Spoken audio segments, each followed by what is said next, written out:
اللہ الرحمن الرحیم اللہم صلی علی سیدنا و مولانا محمد وعلی آل سیدنا و مولانا محمد وبارک وسلم ثم صلی علیہ۔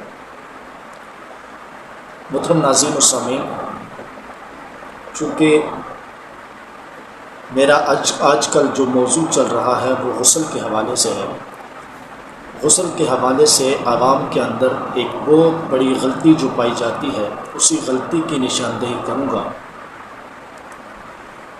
کہ غسل کے میں نے 3 فرائض بیان کیے تھے، ان میں سے جو آخری فرض تھا کہ پورے جسم پر اس طرح پانی پہنچانا کہ جگہ بال برابر بھی جگہ خشک نہ رہے۔ فقہا نے لکھا ہے کہ اگر سوئی کے ناکے کے برابر بھی اگر جگہ خشک رہ گئی تو غسل نہیں ہوگا۔ جب غسل نہیں ہوگا تو نماز کالعدم شمار ہوگی، عبادت قابل قبول نہیں ہوگی، اس لیے کہ بنیادی فرض جو ہے پاک ہونا وہ پاک ہی نہیں ہے۔ وہ غلطی کیا ہے؟ وہ غلطی یہ ہے کہ عورتیں ناخن پالش کا استعمال کرتی ہیں اور اسی ہاتھ کے اوپر جس ہاتھ پر ناخن پالش لگی ہوئی ہے اسی ہاتھ کو دھو کر نماز پڑھ لیتی ہیں، یا اسی ہاتھ کو دھو کر غسل کرتے وقت ہاتھ دھوتی ہیں اور وہ ناخن پالش اتارتی نہیں ہیں، تو ایسی عورت کا غسل نہیں ہوتا۔ اس کی وجہ یہ ہے کہ ناخن پالش ایک پلاسٹک کی مانند ہے، اگر نیچے تک ناخن تک پانی نہیں پہنچا تو اس کا غسل نہیں ہوگا، جب غسل نہیں ہوگا تو عبادت بھی قابل قبول نہیں ہوگی۔ اسی طرح عورتیں بڑے ناخن رکھ لیتی ہیں شوقیہ طور پر، ایسا جائز تو نہیں ہے، لیکن میرا موضوع جو ہے وہ غسل ہے۔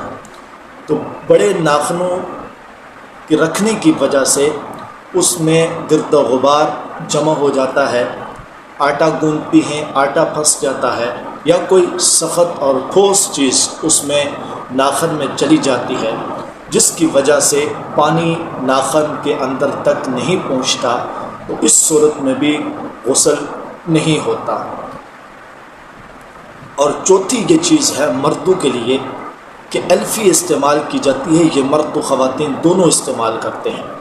الفی ہاتھ پر لگ جاتی ہے، الفی ناخن پر لگ جائے تو کریدنا اور صاف کرنا تو آسان ہے، لیکن جو جسم پر لگ جاتی ہے اس الفی کو اتار کر غسل کرنا چاہیے اور اس الفی کو اتار کر وضو کرنا چاہیے، اس لیے کہ الفی بھی ایک ٹھوس چیز ہے اور ایک پلاسٹک کی مانند ہے، یہ بھی جو ہے وہ رکاوٹ ہے جسم تک پانی پہنچانے میں۔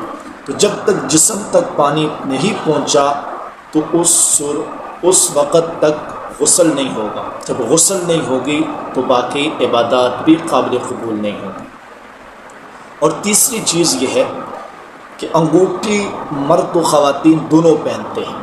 بعض انگوٹھیاں تو ایسی ہوتی ہیں کہ ان کے اندر اگر پہنے ہی رکھیں تو تب بھی پانی پہنچ جاتا ہے، لیکن بعض انگوٹھیاں جسم کے ساتھ چمٹی ہوئی ہوتی ہیں۔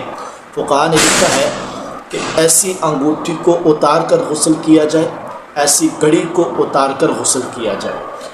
تو اگر اس انگوٹھی کی وجہ سے وہ انگوٹھی کی جگہ بھی خشک رہ گئی تو آپ کا غسل نہیں ہوگا۔ یہ کچھ غلطیاں تھیں عوام کے اندر جو میں نے آپ کے سامنے بیان کی ہے۔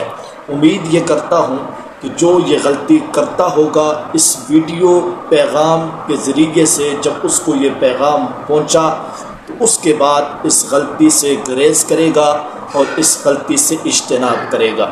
اللہ تعالیٰ سے دعا ہے کہ مجھے اور آپ کو قرآن و سنت اور شریعت کے تمام مسائل کو سیکھ کر سمجھ کر عمل کرنے کی توفیق عطا فرمائے۔ جزاک اللہ خیر۔